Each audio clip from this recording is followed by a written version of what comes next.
Olá, web espectadores que estão nos assistindo agora. É um prazer estar com vocês e ter aqui na nossa sequência dos nossos videocasts a respeito da tecnologia 5G e a conexão com o futuro, promovido pela KPMG do Brasil. Nós temos aqui o prazer de receber hoje Luiz Tonizzi, o CEO da Qualcomm na América Latina, que vai nos contar um pouco a respeito do que a tecnologia 5G vai impactar nossa sociedade, nossa economia e as modificações esperadas e as tendências e oportunidades de negócios que a Qualcomm vai compartilhar com a gente hoje. Obrigado, Luiz. Um prazer tê-lo aqui conosco. Prazer é meu, Márcio. Obrigado a vocês. Luiz, a gente sabe que você tem acompanhado muito de perto aí o processo de licitação das frequências de 5G no Brasil e no mundo. Quais experiências positivas que a Qualcomm pode trazer para o Brasil a respeito desse processo e das oportunidades para o país com essa tecnologia? Olha, eu acho que a gente vai estar com o leilão próximo aí de julho, agosto, ainda a data a ser definida, mas se você olhar a quantidade de espectro que está disponível nesse leilão que o Brasil vai fazer, é um dos maiores do mundo, né? Então, a gente tem a sobra da frequência dos 700, a gente tem 2.3, nós temos 3.5, nós sub-6, nós temos millimeter wave. Então, acho que como leilão único, esse leilão brasileiro é o que tem a maior quantidade de espectro disponível num único leilão, né? Então, isso não é menor do ponto de vista de oferta de espectro. Segundo, que eu particularmente também gosto muito desse modelo, né, e a gente vê da Qualcomm esse modelo como um modelo bastante benéfico para o Brasil, esse modelo de build contest, né? Não é um build contest 100%, mas você, no final, o governo vai arrecadar aí 10% do que seria o preço da frequência e o restante será feito em investimentos em infraestrutura. Como um país que tem um déficit de infraestrutura importante como o nosso, e sabendo que o 5G é a plataforma de produtividade, competitividade dos países e das economias, investir em infraestrutura ele vai ser primordial. Então, a gente vê com bastante bons olhos esse tema de fazer um leilão dessa forma. Lógico, a gente pode questionar depois qual é o preço do espectro, mesmo você não pagando direto em forma de arrecadação para o governo, você vai ter que pagar, ou as operadoras vão ter que pagar como investimento em infraestrutura. E não é um investimento onde, diferente também de outros leilões, um investimento onde você quer. O leilão, as regras do leilão dizem aonde tem que ser feito, onde devem ser feitos esses investimentos, né? Então, quando a gente soma todos esses fatores, o que a gente pode esperar no final é uma infraestrutura bastante importante, uma infraestrutura bastante potente de 5G no Brasil. E a partir dessa infraestrutura, eu espero que a gente, né, comece a alavancar ainda mais a nossa economia. Excelente, Luiz. E você mencionou aqui o ponto a respeito das ondas milimétricas. Conta um pouquinho para a gente o que são e quais são suas vantagens e outras tecnologias que formam esse ecossistema funcional do 5G. Bom, essa pergunta é muito boa, porque todo mundo fala do 5G, pensa no sub-6, primeira coisa, né, no 3,5. As ondas milimétricas, eu sempre falo que, às vezes, as operadoras têm muito questionamento a curto prazo sobre o uso das ondas milimétricas, mas eu vejo ela, talvez, um dos maiores assets desse leilão, e eu explico por quê, Márcio. Primeiro que são 400 MHz. Se você pensar que hoje vai estar lá em sub-6, entre 80 e 100, dependendo da composição do leilão, onda milimétrica a gente vai ter 400 MHz. Um grande problema que tinha no passado, que, como toda tecnologia, ela começa, o tempo de amadurecimento, era a cobertura em millimeter wave, né? A cobertura em millimeter wave era uma cobertura, obviamente, como ela trabalha em frequência mais alta, a gente está falando aqui no Brasil de 26 GHz, ela tem uma cobertura menor, mas começou a fazer testes já, tanto com vários vendas de infra, onde a gente já, esse é dado público, o US Cellular, a gente já alcançou distâncias de 6 quilômetros com millimeter wave, compondo millimeter wave junto com frequências mais baixas, ou só millimeter wave puro. Então, o que eu falo é o seguinte, se tem um lugar que tem muito espectro, é no millimeter wave. E o que o millimeter wave vai dar para nós, consumidores, ou para as empresas? Com essa quantidade de espectro, a gente consegue dar uns throughputs nunca vistos antes. Né? Então, a gente consegue passar velocidades de 3, 4, 5. Só para te dar um exemplo, Márcio, a gente lançou semana passada um chipset, um Snapdragon X65, que a interface aérea dele é 10 gigabits. É fibra no ar. Lógico que você precisa ter conectado naquela radiobase uma fibra para você dar esse throughput, a capacidade da radiobase, mas a gente está falando quando você faz todas as agregações e lança o millimeter wave, 10 gigabits de interface aérea. Então, assim, lógico que velocidade não é a única coisa importante do millimeter wave. Latência. Se a gente vai para a indústria 4.0, né, se a gente vai para o tema de XR, tem várias aplicações hoje de robótica, realidade aumentada, realidade virtual, que você precisa de uma baixa latência. Aonde realmente você vai conseguir uma baixa latência não é no sub-6, é no millimeter wave. Tá? Então, o millimeter wave ele vai ter uma composição que é super importante, que é baixa latência com alto throughput. Tá? E aí você fala, para que serve baixa latência com alto throughput? Essa é a beleza. Todos os casos de negócio que precisam desse binômio baixa latência e alto throughput, necessariamente a gente tem que ir em millimeter wave. Tá? Então, vão ter muitos, telemedicina, autônomos car, a parte do que eu te falei do robótico, a parte das indústrias, tudo que precisa precisão, né? Você vai basicamente ter que operar em millimeter wave. Imagina também a aplicação de FWA em millimeter wave, né? Quantos condomínios ainda não são atendidos, quantos lugares já não pode passar cobre e nem fibra, né? Você já não tem mais espaço para passar cabear, né? Os edifícios ou o que quer que seja a empresa, o millimeter wave vai ser a solução para tudo isso. Então, para mim, o millimeter wave é a joia da coroa. Eu costumo dizer isso, porque às vezes é um negócio que a curto prazo você não olha muito para ele, né? Porque tem as prioridades de cobertura, tem que começar a fazer a cobertura em sub-6, né? Começar a migrar o usuário de 4G para 5G, mas se você pensar nos casos de B2B2C e sempre quando você pensar nesse binômio alto throughput e baixa latência, você vai pensar em millimeter wave, Márcio. Luiz, o que é importante é que dentro desse cenário que você falou a respeito dessa utilização com esse binômio, o 5G vai demandar não só novos smartphones, mas também novas CPEs, né, Customer Premises Equipments, e outros dispositivos para se conectar a isso, estabelecer ou se alavancar toda a potencialidade que isso vai trazer com o 5G. Como essas novas demandas vêm sendo desenvolvidas e abastecidas no mundo, e o que a gente pode esperar aqui no Brasil? Quais são os desafios do nosso país para essas tecnologias? Olha, nós da Qualcomm nós estamos trabalhando em todas essas frontes. Nesses fronts, eu vou dar 4 verticais para deixar bem claro o que a gente está trabalhando, né?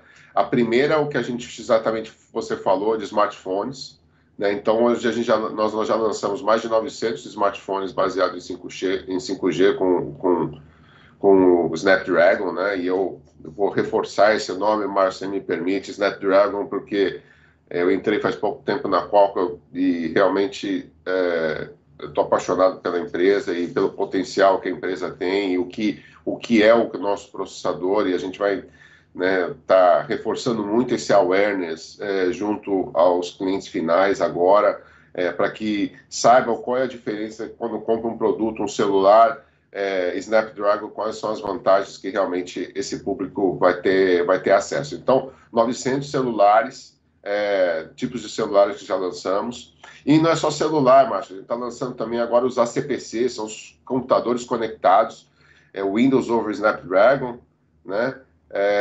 Com isso a gente consegue ter computador, vou te dar um exemplo, que ele pesa metade do que pesa um computador convencional e ter um tempo de bateria aí de 25 horas de download ou de 6 dias em standby. Tá? Eu estou falando com você com um computador que tem 4G, estou esperando o meu computador com 5G chegar, e não é um dongle, ele é integrado, tudo dentro do computador, né? Então, vocês vão começar a ver esse tipo de computador mais e mais aqui no Brasil. Imagina o mercado de teleeducação, telemedicina, com esse tipo de computador, onde você não precisa só ter Wi-Fi, já que a gente vai ter uma estrutura tão potente de 5G pensando no futuro. Depois a gente tem, Márcio, toda a parte de IoT, né? A gente sempre fala de IoT. IoT realmente vai ser uma vertente super pujante aqui no Brasil. Nós temos a intenção, nós lançamos novos módulos 5G, inclusive essa semana, com alta velocidade, baixo consumo de bateria, de energia, já que IoT, um dos temas do IoT é o consumo de energia, né? E uma das ideias é trazê-los também, nós vamos trazê-los também, obviamente, aqui para o Brasil. O mercado de CPEs, como você falou, nós estamos desenvolvendo um CPE para o mercado brasileiro, isso eu posso falar aqui para vocês da KPMG.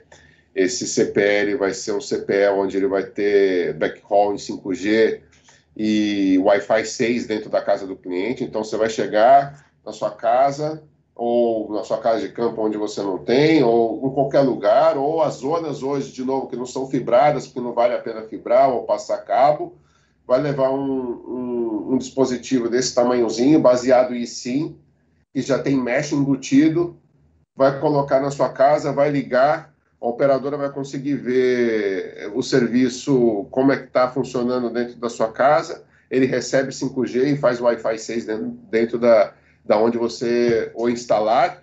Se a cobertura não for suficiente, ele vai ter mesh automático, você vai poder plugar qualquer extensor nele e ele vai funcionar com outros devices. Então, isso vai ser fantástico. É um caso... Você vai ter um em breve. A gente espera ter alguns deles ainda no final desse ano. Ainda não posso dizer com quem que a gente vai fabricar, mas é uma grande empresa aqui no Brasil. Depois nós vamos fazer os roteadores também.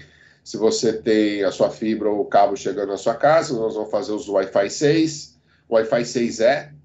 Se você lembra, Márcia, agora o Brasil tem frequência alocada a 1.2 GHz para Wi-Fi 6. Sim. Vamos colocar o Wi-Fi 6E para velocidades acima de 1 gigabit, para atender, principalmente agora, o mercado de empresas, né, ou onde você tem uma necessidade de uma conexão muito mais rápida.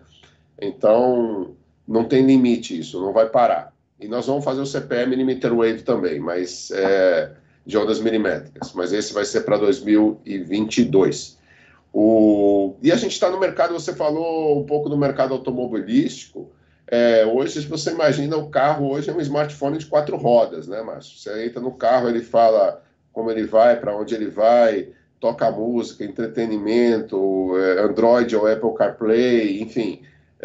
Imagina, então, que você tem toda essa capacidade de processamento do carro, e depois você vai ser do carro com você como usuário, como experiência dentro do carro, e depois você vai ter do carro com a rede, né? Então, a Qualcomm também está trabalhando muito fortemente em desenhar os novos cockpits, desenhar como vai ser essa interação, tanto humana, como a máquina, como com a rede, dos novos carros e das novas, vamos falar assim, tecnologias que vão vir como uma derivada do carro autônomo, né? Então, pode esperar muita coisa com relação a isso. Como você pode ver, Márcio, antes falava um pouco da Qualcomm, pensava só em smartphone. Hoje o Snapdragon vai estar na vida de todos em várias funções diferentes. Então, o Snapdragon, eu digo que é a plataforma que vai mudar nossas vidas. Excelente. Você sabe, Luiz, realmente muito interessante isso tudo que você está falando, antecipando até alguns lançamentos. Nós recentemente fizemos uma pesquisa que será divulgada amplamente, que foi para a gente medir a situação, a temperatura da indústria 4.0 no Brasil. E uma das respostas que chamou nossa atenção foi que, de 100 executivos entrevistados, 61% afirmaram que o tema de indústria 4.0 está como prioritário dos seus comitês executivos. Como você avalia a maturidade e oportunidades do Brasil nessa área a partir de IoT, Edge Computing, realidade aumentada e, obviamente, o 5G como habilitador? Olha, Márcio, eu concordo. Você imagina, de novo, o 5G eu costumo dizer que ele é a plataforma das máquinas, mais que dos humanos, né? Embora quem diga também, Márcio, que sabe tudo que vai acontecer com o 5G é um big liar, na minha opinião, que a gente ainda está começando essa jornada. O 5G ele vai ser a plataforma das máquinas, que você vai trazer inteligência artificial, machine learning, enfim. E aí, por isso que eu sempre falo daquele binômio velocidade, throughput baixo, aí depois você vai trazer outros, que é a inteligência artificial, e aí você vai pôr tudo isso num caldeirão e vai ficar pensando o dia inteiro. Qual é o caso de uso que precisa disso? Né? Qual é a fórmula que eu vou usar para conseguir resolver problemas da indústria ou dos setores de uma forma geral? Então, se você pega a indústria 4.0, as máquinas, né? De novo, as máquinas, o que a gente precisa? Trazer produtividade e competitividade para as indústrias. Né? Se a gente pensar que a humanidade cada vez ela vai consumir mais, mesmo que seja de forma sustentável, que é o que está sendo buscado, né? Você precisa cada vez aumentar a sua produtividade, né? Vou te dar um exemplo, quando você consegue, por exemplo, no campo, levar isso, você chega a um ponto já existe contas feitas, Márcio, de quando você leva a tecnologia, e aí eu vou dizer até conectividade básica, não vou nem dizer todas as plataformas, qual é o ganho que você tem por hectare num determinado tipo de cultivo, né? Então, se eu tinha lá X toneladas por hectare, agora tem hectare que eu estou aumentando 20%, tem hectare que eu estou tipo de cultivo 30%, na pecuária, enfim, em várias outras aplicações a mesma coisa. Na indústria, os robôs, né? Para você ter essa indústria de precisão e você conseguir extrair o máximo de tudo isso, obviamente que a gente precisa de uma baixa latência e precisa de um throughput alto, precisamos de 5G. A gente tem casos já que a gente trabalhou com algumas empresas e vem trabalhando, por exemplo, robô fazendo peça de reposição, né? Robô fazendo tuning de equipamento. E mais que isso, você olha fazendo por realidade aumentada ou realidade virtual, você olha para a máquina, você sabe o MDF da máquina usando um óculos. Você consegue, por exemplo, se alguém está um robô na linha e ele tem uma câmera, você não precisa estar remoto, ele mesmo vai olhando as peças e pede para você. Você vai dando comando até para fazer o conserto de uma máquina. Né? Pela realidade aumentada, você tem aqui como uma máquina devia ser e você consegue olhar exatamente onde está o problema. Então, tem tanto caso. Né? E o que sempre a indústria tem falado, tá bom, como é que eu pago isso? Né? Então, e é muito fácil a conta. Às vezes não é fácil de fazê-la, mas a conta é fácil. Quanto eu aumento a produtividade com o uso da tecnologia? Se eu coloco um CAPEX na minha indústria, quanto de produtividade eu aumento? Ou, não só produtividade, quanto savings eu trago, né? Ou quanto custo. Por isso que eu falo que é produtividade e competitividade. Né? Quando eu coloco a tecnologia, quanto custo eu tiro dessa, vamos falar assim, daquela peça, daquela linha, do que eu estou produzindo, né? Então, para isso que vai servir a tecnologia. E, de novo, e sempre tem a pergunta também, Márcio, isso vai substituir o humano? Não. O humano ele deve ir para o back-office, ele deve ir para a parte inteligente. Se eu estou criando tudo isso de informação, quem é que vai cuidar dos data lakes? Quem é que vai olhar qual vai ser o próximo caso? Como vai olhar como é o melhor o processo? Porque cada indústria uma é diferente da outra, não tem uma receita de bolo, né? Então, a gente vai ter que começar a trabalhar como ser humano na parte inteligente, ou na parte mais do processo e definição dos casos de uso, definição do uso da tecnologia. Excelente. Luiz, a Qualcomm lançou recentemente, junto com outros investidores, ao lado de outros investidores, um fundo para investir em internet das coisas. Qual é o objetivo desse investimento e qual o potencial desse mercado, considerando a chegada do 5G? Olha, Márcio, esse fundo, para mim, foi uma grande sacada, junto com o BNDES e várias outras empresas que lançaram esse fundo. Esse fundo não é um fundo da Qualcomm só, né? Nós participamos do fundo, Com investidores. nós somos co-investidores, e a beleza desse fundo é que ele tem como objetivo exatamente trazer esse ecossistema de aplicações, né? Não é um fundo que vai desenvolver um hardware novo, não é um fundo que a gente está esperando para desenvolver equipamento. Ele é um fundo para trazer aplicações. Então, se você tem uma startup, se você tem uma grande ideia, né, e você está querendo criar uma empresa com aplicações de IoT, você se apresenta ao fundo, né? O fundo vê a viabilidade econômica daquela sua ideia, e uma vez aquela ideia sendo pelo fundo aceita, né, o fundo compra basicamente uma participação da empresa, aonde aquela empresa ela vai ter capital para crescer, e aí a nossa ideia é trazer ela para dentro do ecossistema, né, aquele caso de uso específico. De novo, a gente sempre fala de caso de uso, então esse fundo é um fundo que vai acelerar os casos de uso de IoT, né, aonde entende-se que aquelas empresas que estão sendo criadas têm potencial nos casos de uso dela. E a gente incuba, né, junto com outras empresas, traz para a vida real, para que eles possam trabalhar e realmente fazer o uso daquela tecnologia, daquele caso de uso, daquele software, daquela aplicação no mundo real, né? Então, o fundo hoje já é informação pública, ele já está com mais de 240 milhões de reais, ele já nasceu bastante gordinho, eu diria, e tem um potencial, veja aí, a partir disso, qual é o potencial de fazer aquisições, né, de empresas que eu tenho certeza que no ambiente aqui brasileiro, com agronegócio, com o setor de óleo e gás, setor de varejo, enfim, imagine as possibilidades, Márcio. É isso que dá bastante alegria para a gente. Então, vamos falar em possibilidades, né? Como você falou, obviamente sem bola de cristal, mas como que você avalia o mercado de 5G no Brasil nos próximos anos após a execução do leilão de 5G, né? A gente falou aí, existe uma possibilidade de que ele efetivamente aconteça julho, agosto, no mais tardar setembro, e aí as implementações começam no primeiro semestre do próximo ano. Como que você avalia esse desdobramento aí, o florescimento, através, por exemplo, do investimento da Qualcomm em um fundo e os investimentos, obviamente, das operadoras, outros players chegando? Como que você vê essa beleza do 5G nos próximos anos aí impactando a economia, o PIB, novos modelos de negócio, enfim, qual que é a sua visão a respeito disso, Luiz? Não, a gente acha que sim. Primeiro de tudo, é um evento, tá? É mais do que trocar do 4G para mais um G, para o 5G. Eu acho que nós vamos participar agora de uma verdadeira revolução.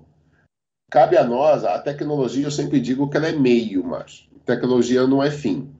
A tecnologia a gente tem que fazer o uso dela. Então eu convido, junto com a Qualcomm, com várias outras empresas, a realmente a gente pensar quais são os casos de uso, quais são os negócios que a gente vai extrair dessa tecnologia, que é meio, não é fim.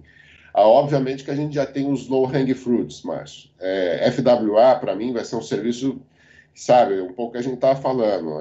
É impensável você ter no 5G que você não vai ter, pelo menos, com os primeiros casos de uso, as lojas, as operadoras já com as caixinhas de 5G para dar conexão de banda larga.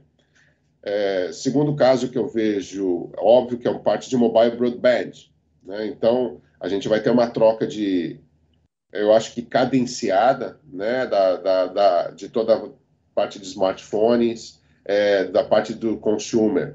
A gente vai começar a ver tecnologias como XR chegando com 5G, né? E aí, olhando mais a parte de telemedicina, Imagina a gente fazendo medicina remota, a gente tem até conversado com o governo. Hoje você sabe que a telemedicina hoje, ou a consulta online, ela está valendo durante a pandemia, mas ela não é uma mudança de lei, né? Quando a pandemia estiver mais controlada, teoricamente, esse decreto ele pode cair. Então, será que a gente não pode expandir a telemedicina, consulta online e outros tipos de intervenções médicas, ou consultas e laboratórios, né, exames à distância, né? Eu vou dar um exemplo, exame à distância. A gente tem uma empresa que chama, participação de uma empresa que chama High Lab, onde você é como se fosse uma caixinha da Nespresso, não sei se você já viu, Márcio. Aí, dependendo do tipo de consulta, você coloca a cor da cápsula, né? Coloca seu dedo, ele faz o reagente, ele dá uma picadinha, faz o reagente, manda para a nuvem aquela informação, processa na nuvem e traz de volta para você o resultado. Já existem vários exames no Brasil que eles não precisam ser laudados, tá? E imagina quando com blockchain, machine learning, o mais uso de inteligência artificial, você vai ter mais exames que você vai poder fazer. O tema do agro, Márcio, imagina o agro, nós alimentamos 25% da população do mundo, né? A gente levando a conectividade, levando inteligência, mais que conectividade, conectividade mais inteligência. O que a gente não pode criar de benefício para o nosso próprio país, aumentando a nossa produção, diminuindo os custos locais, né? Então, Márcio, o que eu posso esperar com a chegada do 5G é até meio exagerado dizer, mas eu só posso esperar uma revolução. Não tem nada diferente que eu possa esperar com a chegada do 5G, quando a gente olha os outros países, como as coisas estão andando, a adoção na China, a adoção nos Estados Unidos, né? A Europa agora está começando a fazer o catch-up também, Coreia, Japão. Então, a gente só pode esperar coisas positivas. Você acha que a gente pode ter um guess aí de quanto que o 5G diretamente e indiretamente poderia contribuir com o PIB? A gente ouviu alguma coisa em 1 ponto percentual do PIB? A gente sempre tem essa conta de 1 ponto, e tem um estudo, né, que isso também é um dado aí que a Nokia, desde a minha época, sempre falava, né, de aí 400 bilhões que vai ser gerado extras na economia em 10 anos, e, na verdade, o mercado de ICT, que é o nosso mercado de telecomunicação, vai ser um mercado aí de 1,5 trilhões, né, de reais ao longo de 10 anos. Então, esses números por si só falam muito. Se você pensar 1,5 trilhões, é quase metade hoje do PIB, né? Lógico que eu estou falando no prazo de 10 anos, mas é muito dinheiro que o mercado de ICT. E veja bem, isso é só o ICT. E depois tem as empresas que vão fazer uso da tecnologia, né? E a gente vai ter muita coisa, a gente vai ter que abrir aqui postos de trabalho com relação, que conheçam da tecnologia, né? Até as pessoas que estão estudar essa parte de data science, né? De data lake, machine learning, inteligência artificial, que isso vai ser, com certeza, o futuro, né? Dominar essa cadeia, ela vai ser super importante para o uso da tecnologia, ou para o melhor uso da tecnologia, vamos colocar assim. É um diferencial muito competitivo e estratégico para um país como o Brasil, né? Sendo bastante pragmático em relação a isso. Tonizê, infelizmente a gente está chegando no final aqui do nosso videocast. Eu queria que você deixasse um recado aqui para os nossos web espectadores a respeito da sua visão, da sua expectativa, o seu otimismo com 5G. Então, por favor, a palavra é sua, Luiz. Obrigado. Não, eu queria agradecer a KPMG, agradecer a todos aí que pacientemente nos ouviram. E, de novo, o 5G vai ser a plataforma que vai revolucionar, né? Toda a forma que a gente tem hoje de se relacionar com as máquinas, das máquinas se relacionarem com a gente, e mesmo como a gente vai consumir os nossos padrões de consumo, as nossas indústrias, as nossas verticais. Então, eu convido a todos a entrarem, participarem dessa revolução, né? Que eu acho que várias cabeças pensando juntas, sempre a gente acha o denominador comum. Então, que todos embarquem nessa revolução do 5G, que todos vão ser super bem-vindos. Excelente, Luiz. Super obrigado. A gente agradece muito aqui da KPMG pela sua excelente participação, informações muito importantes aqui sobre o 5G. E a gente deixa o convite aqui também para conhecer um pouco mais do mundo Qualcomm e o que vocês estão transformando e trazendo para a sociedade impactos com a tecnologia. Muito prazer e parabéns pela sua liderança aí na Qualcomm. Obrigado novamente. Um abraço. Um abraço, obrigado a vocês. Até logo.